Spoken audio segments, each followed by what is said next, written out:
جو سائنسدان خدا کا انکار کرتے ہیں وہ اس لیے کرتے ہیں کہ خدا کو مانو گے تو پھر سوال ہوگا خدا نے انسان کو بنایا ہے تو جو چیز خود سے بنتی ہے اس کا ویژن نہیں ہوتا, بنائی جاتی ہے اس کا مقصد ہوتا ہے. تو وہ مقصد کیا ہے؟ تو وہ مقصد تو خدا ہی بتائے گا, خدا کے علاوہ کوئی نہیں بتائے گا. تو خدا کی پھر آسمانی کتابیں ہیں, تو آسمانی کتاب قرآن کے علاوہ کوئی بھی محفوظ نہیں ہے. گھوم پھر کر پھر اسلام اور قرآن کے علاوہ کوئی آپشن بچتا ہی نہیں ہے خدا تک پہنچنے کا آپ کے پاس. اس ساری ٹینشن سے بچنے کے لیے انہوں نے کہا خدا کو ڈکشنری سے نکالو. تو پھر اس سے بڑی مصیبت کہ یہ بن کیسے گیا؟ تو بھائی اتفاق سے بنا ہے, کروڑوں اربوں سال میں بنا ہے. ارے اربوں سال میں بنا ہوتا تو ایک جنس بنی ہوتی نا, عورت الگ بن رہی ہے, مرد الگ بن رہا ہے, دونوں کا ملاپ ہو رہا ہے, اس سے بچے پیدا ہو رہے ہیں. یہ کیا ہو گیا یار؟ یہ نہیں یاری تو رہنے دو یار میرے بھائی. دیکھو اتفاق سے کرونا وجود میں آ گیا, کرونا کی ویکسین اتفاق سے وجود میں نہیں آئے گی. کرونا تو ہم کیسے اتفاق سے بن گیا؟ ویکسین تو بنانی پڑی ہے نا. ادھر کرونا آ رہا ہے, ادھر اس کی ویکسین آ رہی ہے, دونوں کام ایٹ اے ٹائم اتفاق سے ہو رہے ہیں. یہ کھوپڑی نہیں مانے گی. ادھر مرد پیدا ہو رہا ہے جس کے دل میں عورت کی طلب ہے, ادھر عورت بھی پیدا ہو رہی ہے جس کے دل میں مرد کی طلب ہے. دونوں ایک دوسرے کی ضرورت ہیں اور اس کے بغیر معاشرہ چل نہیں سکتا. اتفاق سے لیڈیز بھی پیدا ہو رہی ہیں, اتفاق سے مرد بھی پیدا ہو رہے ہیں, پھر دونوں کا ملاپ ہو رہا ہے, اتفاق سے بچے بھی پیدا ہو رہے ہیں. بچہ ادھر پیدا ہوتا ہے ماں کی چھاتیوں میں, اتفاق سے دودھ بھی آ جاتا ہے. خدا کی قسم ایسا اتفاق اس کا 10واں حصہ بھی نہیں ہو سکتا. یہ کیسا اتفاق ہے یار؟ ادھر بچہ پیدا ہوتا ہے, ادھر ماں کی چھاتیوں میں دودھ آتا ہے. کہ کروڑوں سال کی ترقی سے ایسا ہوا ہے. یہ اتنی ترقی تو کوئی سوچ کے نہیں کر سکتا, بغیر سوچے خود سے کیسے ہو گئی؟ کیا ہو گیا بھائی؟ انسان نے اب تک اتنی ترقی نہیں کی ہے کہ مرد اور عورت بنا کے ان سے بچے پیدا کرنے کی ایسی مشین ایجاد کر لے. کلوننگ تو انسان ہی کے جرسوں میں لیے جاتے ہیں نا. خود سے اب تک انسان ایسا نہیں کر سکا اتنا ذہین ہو کے. جو انسان اتنی ذہین مخلوق خود سے اپنے جیسا ذہین انسان نہیں بنا سکا محنت کے باوجود, وہ خود بغیر محنت کے کیسے بن گیا؟ یار بہت مشکل ہے بات سمجھانا, بہت مشکل ہے یار. یہ پولیس کا کیس ہے سیدھا سیدھا میں آپ کو بتاؤں. لیکن میں آپ کہہ رہے ہیں اتنی آسان باتیں سمجھ میں آ رہی ہیں, ابے نہیں آ رہی سمجھ میں. مصیبت یہ ہے, آ رہی ہوتی تو ہماری یہ حالت تھوڑی ہوتی جو چل رہی ہے. سارے نیک بنے ہوئے ہوتے نا. ہاں تو ویسے تو سمجھ میں آ رہی ہیں, لیکن عمل سے لگتا ہے نہیں, کھوپڑی میں یہ باتیں بیٹھ نہیں رہی ہیں. وہی پھر گوروں کے گیت گنگانا شروع کر دیتے ہیں, وہی یار یونیورسٹیوں کے, اور وہی وہ جو یونیورسٹی میں لبرلزم پھیل رہا ہے. یار یہ مولوی ایسے, مولوی ابے بھائی یہ مولوی کو نکال دو گے معاشرے سے, قرآن مولوی سے میرا قرآن کو نکال دو گے, مولوی بھی ہر طرح کے ہوتے ہیں, نکال دو گے تو آپ کو تو یہی نہیں پتا چلے گا جانا کہاں ہے آپ نے. تو اتنی ذہین مخلوق خود کسی ایسی مخلوق کو اب تک پیدا نہیں کر سکی اتنی ترقی کے باوجود, اور خود بخود بن گئی. واڑے واہ. جیسے ایک روبوٹ آپ نے دیکھا, آپ کسی بندے کے پاس گئے, بہت ذہین ہے, بڑا سائنسدان ہے, اور بہت اس کے چرچے ہیں, نوبل انعام ملا ہے اس کو, ایسا سائنٹسٹ, اتنا بڑا سائنسدان. آپ نے اس سے کہا کہ آپ بہت بڑے فنٹر ہیں اور جاپان آپ کو مانتا ہے, وہ جو فلاں سائنسدان نے ایک روبوٹ بنایا ہے نا, آپ بھی اس جیسا روبوٹ بنا لو. وہ کہے گا بھائی لاکھوں لوگ مل کے بھی یہ کام نہیں کر سکتے, لاکھوں سائنسدان مل کے بھی. آپ اسے کہو گے یار کیوں ٹوپی کرا رہے ہو ہیں بھائی, وہ بھی انگلش میں ٹوپی کرا رہے ہو مجھے تم.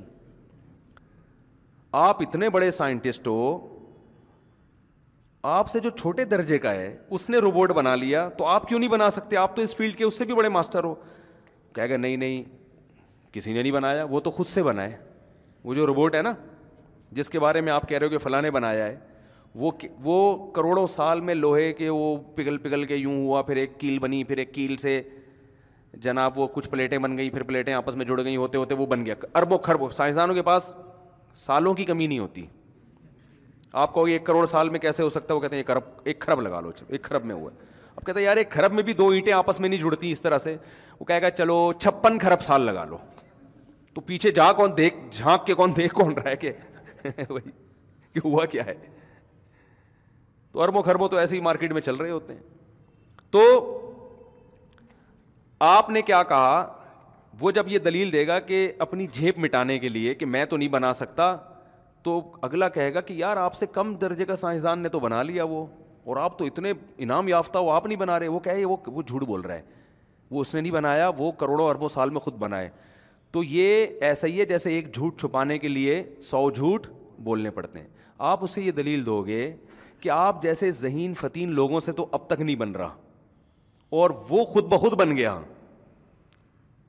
یعنی اتنا ذہین مائنڈ موجود ہے, اتنا ذہین دماغ موجود ہے, اس سے یہ کام ہو نہیں پا رہا, اور بغیر کسی مائنڈ کے یہ چیز بن گئی جو وہاں سرے سے کوئی مائنڈ ہی نہیں تھا, کوئی بنانے والا ہی نہیں تھا, اور اتنا زبردست روبوٹ بن گیا.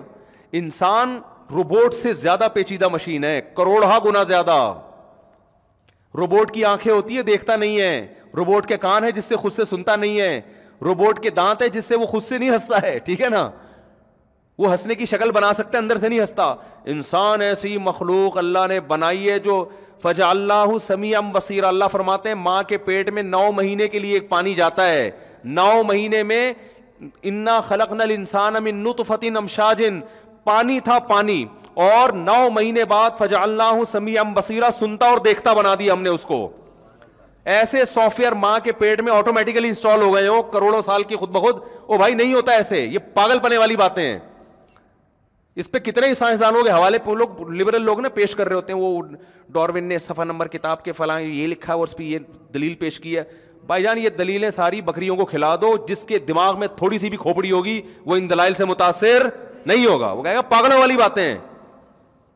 تو خود بن گیا اور اتنا ذہین بن گیا, اتنا ذہین بن گیا کہ تو ایسی چیزیں نہیں بنا پا رہا ہے, اور خود سے تو بغیر کسی مائنڈ کے بن گیا. یعنی اتنے ذہین مائنڈ ہوتے ہوئے اس کا 10واں حصہ بھی نہیں بن پا رہا ہے, اور جو اتنا ذہین مائنڈ ہے وہ بغیر کسی مائنڈ کے خود ہی بن گیا.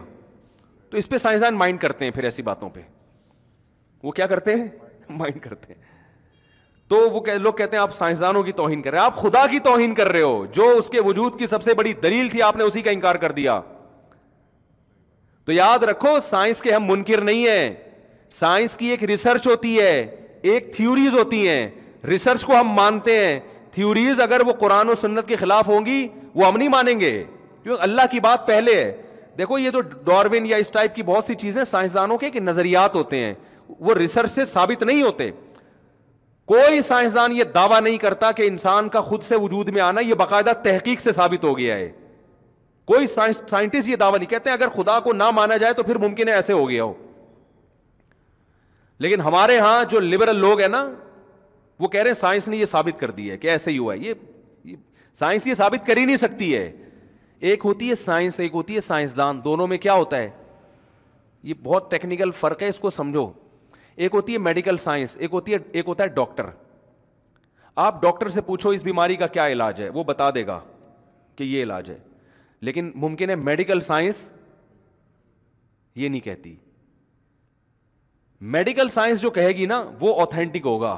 ڈاکٹر جو کہے گا, اگر میڈیکل سائنس اس کی تائید کر رہی ہے پھر تو ٹھیک ہے, لیکن اگر نہیں کر رہی تو اس کا مطلب ڈاکٹر کی یہ ذاتی رائے ہے.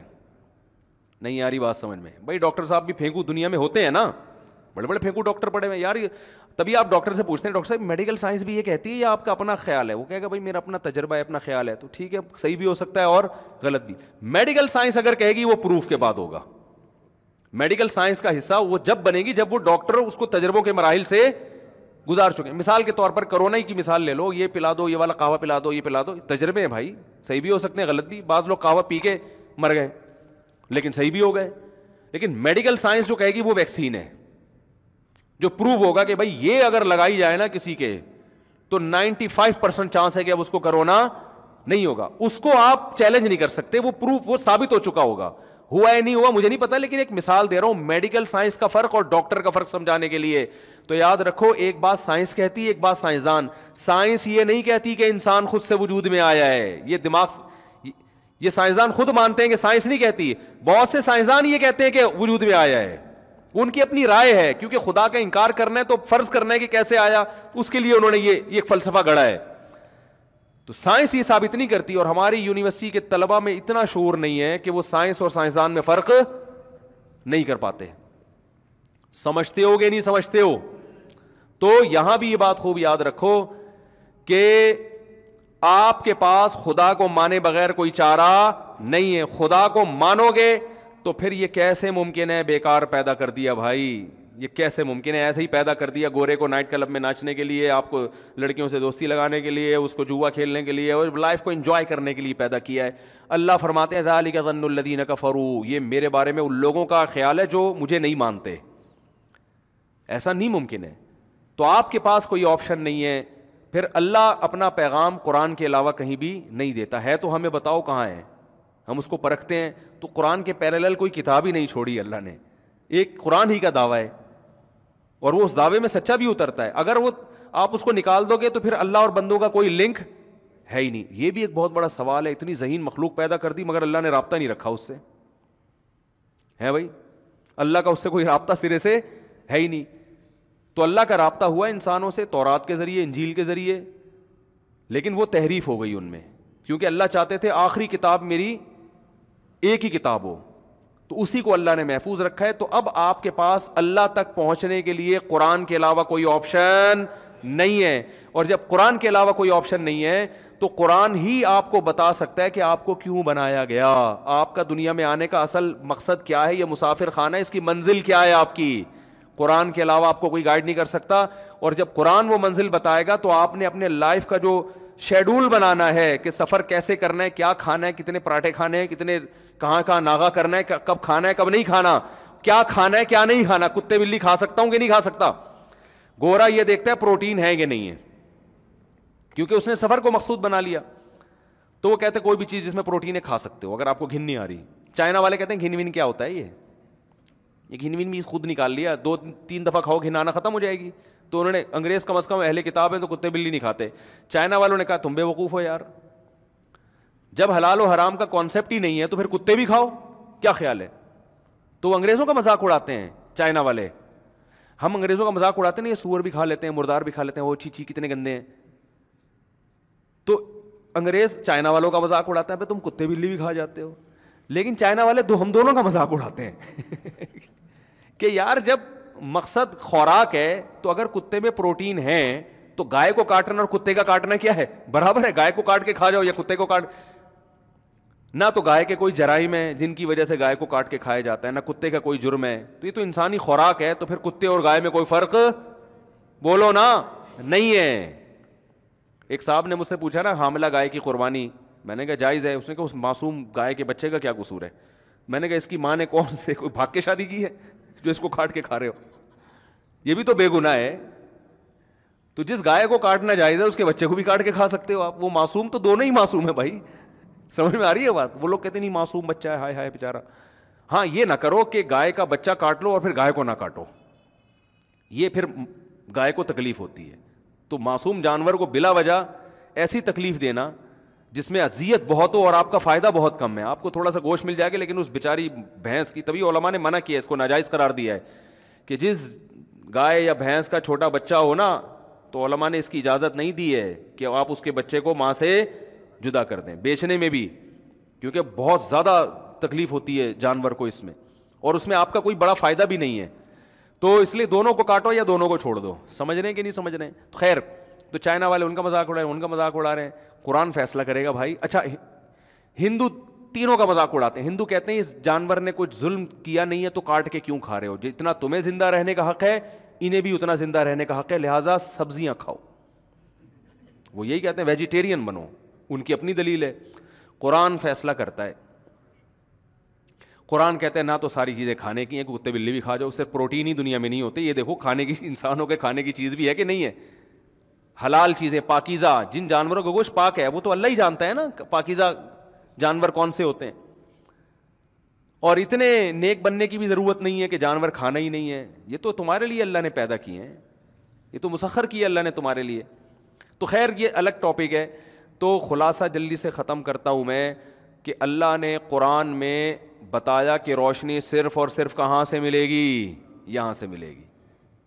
مادی ترقی آپ گوروں سے لے سکتے ہیں, جو آپ کیوں پیدا ہوئے یہ صرف آپ کو کون بتائے گا, قرآن. اور اس کے حساب سے زندگی کیسے گزارنی ہے یہ صرف آپ کو کون بتائے گا, قرآن بتانا ہے. تو میں یہ عرض کر رہا تھا جب قرآن بتاتا ہے نا ہمیں, تو پھر غیر مسلم تو ویسے ہی نہیں مانتا, مسلم اس حد تک مانتا ہے جس حد تک اس کا مزاج افورڈ کر سکے. اگر کلچر سے میچ کر رہا ہے تو قرآن کو فالو کرنا ہے, کلچر اجازت نہیں دے رہا تو پھر پھر اپنی عقل استعمال کرنا شروع کر دیتے ہیں. تو اس لیے اللہ نے فرمایا ولا یزالون مختلفین، اے نبی آپ کا کام دعوت دینا، اپنی بات پہنچا دینا ہے. سب لوگ آپ کی بات نہیں مانیں گے، کوئی کلچر کے پیچھے چلیں گے. غیر مسلم کافر جو ہندو گھرانے میں پیدا ہوا وہ کہے گا میرے ابا اماں ہندو تھے تو میں ہندو ہی مذہب میں رہوں گا. جو عیسائی تھے اکثر وہ یہ کہتے ہیں ہم تو عیسائی رہیں گے. اور جو مسلمانوں میں اسلام پہ تو پیدا ہو گئے مگر ان کے معاشرے میں جہیز ہے، بارات کے کھانے ہیں، اور یہ برائیاں چل رہی ہیں، اور بہت ساری اخلاقی برائیاں وہ چل رہی ہیں. داڑھی کٹانے کا رواج ہو گیا ہمارے معاشرے میں، کلچر کا حصہ بن گیا ہے، تو وہ کلچر ہی کو فالو کرتے رہیں گے.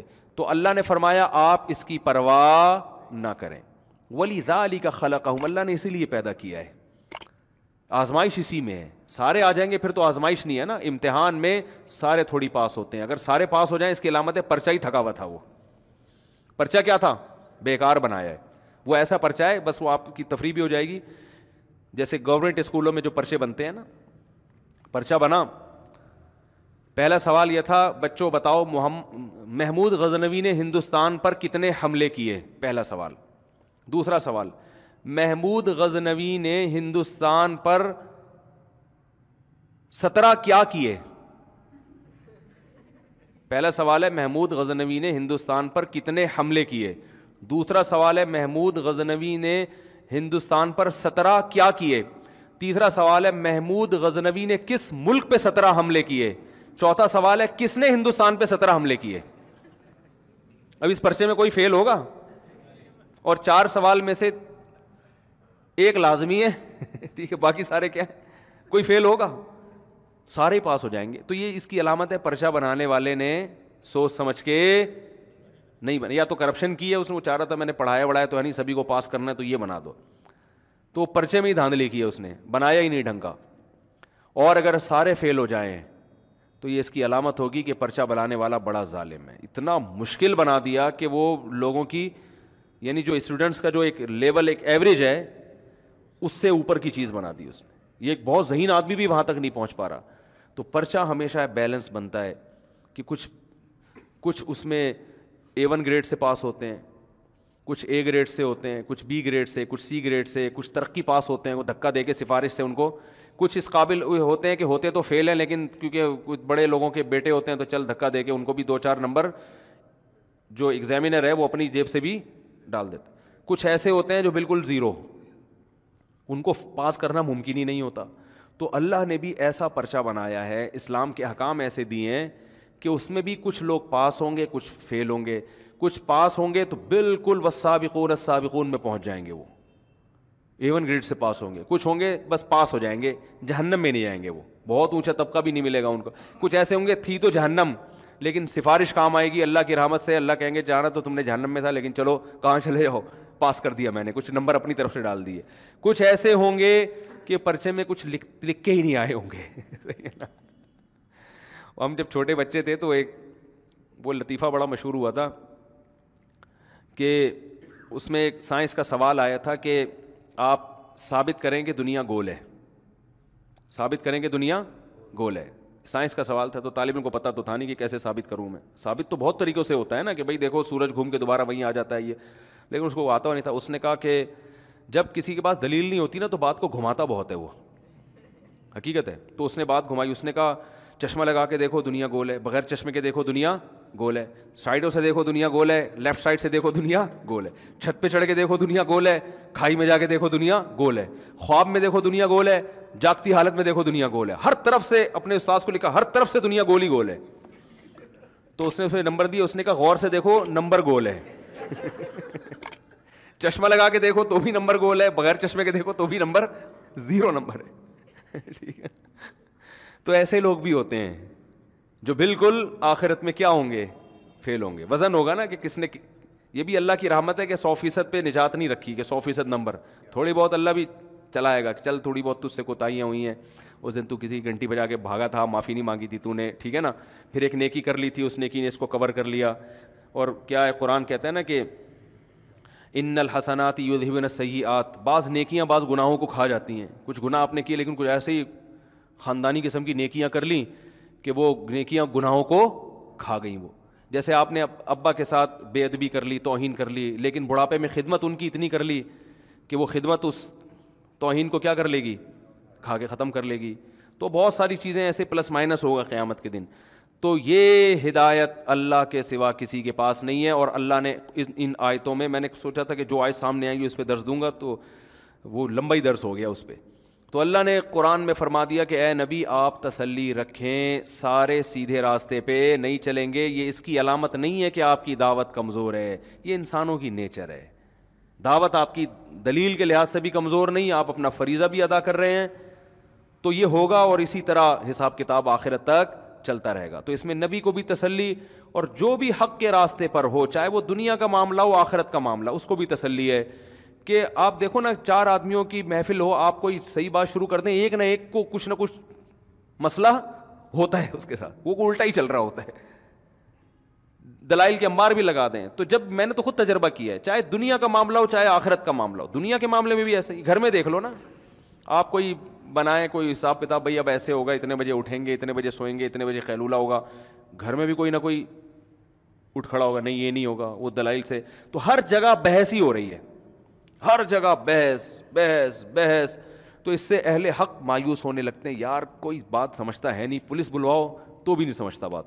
تو اللہ فرماتے ہیں نہیں سمجھے گا, اس فکر کو چھوڑ دو کہ سارے انسان کے بچے بن جائیں گے. تم خود انسان کے بچے بنو اور اپنی بات کو آسان طریقے سے پہنچا دو.